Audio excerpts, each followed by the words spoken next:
untuk mengendalikan inflasi mencegah kenaikan harga kebutuhan pokok akibat kenaikan bahan bakar minyak atau BBM. Pemerintah Kota Palembang akan menggelar rapat koordinasi dengan Kepala OPD dan organisasi vertikal lainnya, mulai Dinas Perdagangan, Dinas Pertanian hingga Bulog. Setelah rapat, rencana Pemkot akan membentuk tim gabungan untuk melakukan sidak pasar di sejumlah di Kota Palembang. Apabila ditemukan kenaikan harga, salah satu upaya dilakukan dalam waktu dekat akan menggelar operasi pasar murah.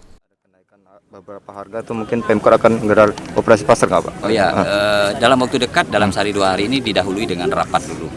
Rapat dengan Disperindak Pertanian dan juga OPD terkait dan juga organisasi vertikal lainnya. Setelah itu baru kita tinjau lapangan, sidak ke beberapa titik pasar yang ada di Palembang. Pemkot Palembang berkomitmen menjaga kestabilan harga dan warga diminta tetap tenang dan tidak panik. Abidin Riwanto, PAL TV.